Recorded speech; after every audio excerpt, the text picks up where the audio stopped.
Today's question is, according to a report by the Federation of American Scientists, which country will have the most nuclear weapons by 2025?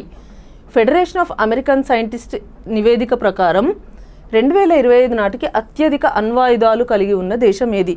So ఈ federation of American scientist అనేది ఒక report release చేసిందంట. ఏం report? ఏ దేశంలో ఎక్కువ nuclear weapons ఉన్నాయి అని. మనకి ఇక్కడ ఆప్షన్స్ ఏమి ఇచ్చారు? America, Russia, China and France.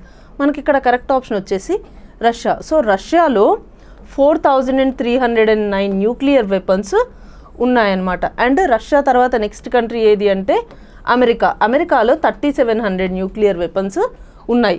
And third ప్లేస్లో చైనాలో 600 న్యూక్లియర్ వెపన్స్ ఉన్నాయి.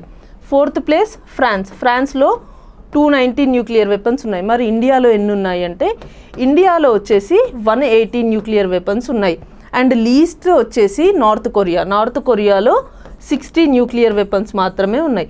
అసలు ఎందుకు ఈ న్యూక్లియర్ వెపన్స్ ఎందుకు తయారు చేసుకుంటుంది అంటే మన శత్రు దేశాలు అంటే ఎనిమీ కంట్రీస్ నుంచి మనల్ని మనం ప్రొటెక్ట్ చేసుకోవడం కోసం ఈ న్యూక్లియర్ వెపన్స్ని యూజ్ చేస్తారు. ఇంకొక రీజన్ ఏంటి అంటే ప్రపంచవ్యాప్తంగా అంటే వరల్డ్ వైడ్గా మన పవర్ని చూపించుకోవడానికి, అంటే ఎక్కువ న్యూక్లియర్ వెపన్స్ ఉంటే మోర్ పవర్ఫుల్ కంట్రీ అని చెప్పుకోవడం కోసం కూడా ఈ న్యూక్లియర్ వెపన్స్ని తయారు చేసుకుంటారనమాట.